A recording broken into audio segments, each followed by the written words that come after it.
তাহলে ঘুমোতে ঘুমোতেই হাত সাইলেন্টলি বন্ধ হয়ে যায়।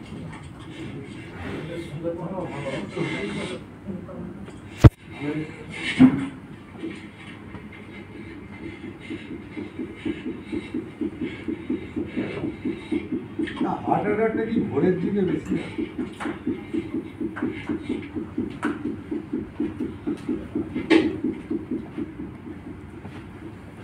কি করবেন?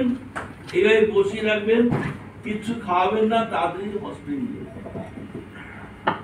হার্টের রোগীকে কখনো শোয়াবেন না, বসিয়ে নিয়ে যাবেন। যাদের অলরেডি হার্টের যেরকম ফ্যাট জমছে, প্রস্তাব জমছে, কি করে বুঝবে? যদি সিঁদুর ওঠানো আসে, বুকে ব্যথা করবে, বুকে চাপ হবে, হাফ ধরবে, তাহলে অবশ্যই কার্ডিওলজিস্ট দেখানো উচিত। বুকে চাপ সৃষ্টি হবে যখন সিঁদুর ওঠানো করবে। অনেক সময় এরা লোকাল ডাক্তার দেখায়, লোকাল ডাক্তাররা বলে দেয় বুকে ব্যথা হলে সরবিরেট খাবে। সরবিরেট কিন্তু ওষুধ নয়, সরবিরেট হচ্ছে খানিকের জন্য রক্তরে পাতলা করে ওষুধ, ব্লাড থিনার বলা হয়। কিন্তু পার্মানেন্ট সলিউশন, তাই অ্যানজিওগ্রাম করে দেখতে হবে কতটা ব্লকেজ আছে, সেই অনুযায়ী তার ট্রিটমেন্ট হবে। হঠাৎ যদি কোনো আওয়াজ হয়, বোম ফাটলো বা কিছু বাস্ট করলো বা ডিজে সাউন্ডের জন্য অনেক সময় হার্ট চলতে চলতে দাঁড়িয়ে যাবে, একেবারে কার্ডিয়াক অ্যারেস্ট।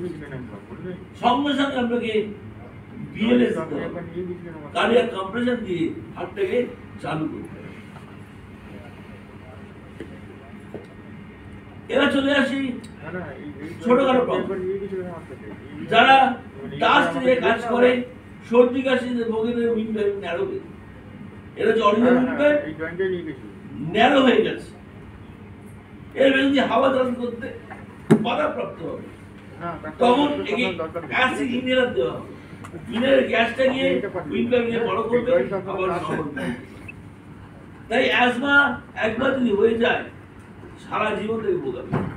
তাই অ্যাজমা যদি না হয়, তার জন্য রোজ স্নান করার সময় হাতে জল দেবেন, নাক দিয়ে টানবেন, একেবারে ন্যাজাল থেরাপি। নাক দিয়ে জলটা গিয়ে মুখ দিয়ে জলটা বেরিয়ে আসবে, এই রাস্তাটা পরিষ্কার থাকবে, আপনি নোংরা ময়লা জমবে না, নাক ডাকা, সাইনাস, হেডেক সব চলে যাবে, একেবারে ন্যাজাল থেরাপি। এখন লাইফস্টাইল ডিজিজ, ডায়াবেটিস ঘরে ঘরে পৌঁছে গেছে এবং এটা silent killer, silently heart, lungs, kidney সবাইকে ড্যামেজ করছে। তাই আপনাকে মনে রাখতে হবে সুগার